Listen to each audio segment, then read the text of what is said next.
Hello, my name is Nick Davis with Team Davis, Remax Premier Group. We live and work here in the Tampa Bay area. And what I'd like to talk to you today about is what actually makes up an executed contract. All right, let's jump right in. So, you're trying to purchase a home, and how do you know when you've actually purchased a home?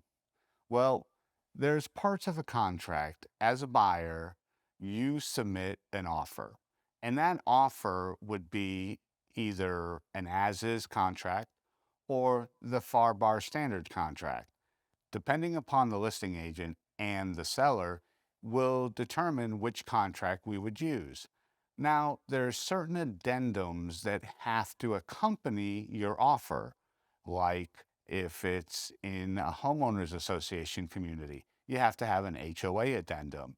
There may be a CDD, which is the community district development. We'd have to have an addendum for that. If you were doing FHA or VA financing, we'd have an addendum for that. If you had to sell your house prior to purchasing this home, there's an addendum that says that this offer is contingent upon the sale of your home. So we have an addendum for pretty much everything. So, and the last thing would be the seller's disclosure. The seller fills out a disclosure about their home, about any known defects or things that they've had to do, repair, fix throughout their years of ownership. And they disclose that to you because it could materially affect the value of the home. So once we have everything together, and oh, I'm sorry, the last thing that has to be accompanying our offer is a pre approval letter, an approval letter, or if you're doing a cash purchase, we would need a proof of funds from your bank showing that you have the funds available to make this purchase. So we submit our offer, and you may be asking yourself, well, how long do they have to respond? Well, it depends. Sometimes in the listing agent will say, please allow 48 hours, 72 hours, but normally it's 24 hours. So we'll look at what time we got the offer over to the other side, and then we will put the time accordingly the next day. Um, could they answer us sooner? Absolutely.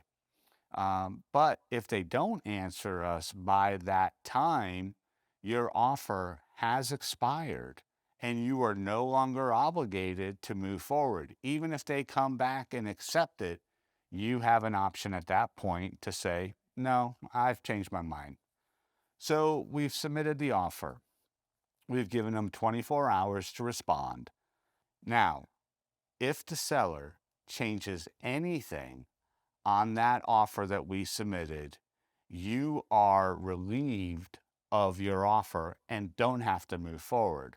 Let's say we put a closing date of June 1st and they said, oh, we want June 15th. Well, at that point, it's a counter offer from the seller. And again, you are relieved of your obligation from the offer. Now you can accept that change and there's no issues with that. So the next thing that could happen is the seller could just accept your offer the way it was written. They sign it, they send it back to us. Now, the last thing would be is they just flat out reject your offer and they don't even have to respond. So if 5 o'clock comes the next day and that was a time we had put on for them to accept, and I call the listing agent and they can just tell me, Nick, seller rejected the offer. And that's really nothing I could do. We could go back, submit a new offer to them. And, there's 100 different reasons why a seller could reject an offer. Normally, it's based on price. So maybe we submitted an offer that was a little low, and the seller didn't like it, so they just didn't respond. So if they had countered any part of our offer and we went back and forth, that's a negotiation portion. And once we come to a meeting of the minds and the last person either the seller or the buyer, signs off on the change, that is our effective date of contract. And now you are in contract to purchase a home. Sounds pretty simple, right? And it normally is. Sometimes there's little hiccups between sellers not being technologically savvy or buyers not being technologically savvy, and contracts have to be delivered and initialed and changed. But that's what we do. We help our clients navigate getting themselves into the contract and it being a fully executed contract. So hopefully this helps you out. And if there's a subject that you'd like us to make a video about, go ahead and leave a comments down in the comment section and we'll go ahead and make that video.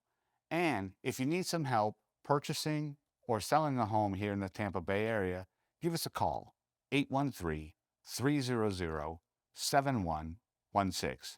Talk to you soon.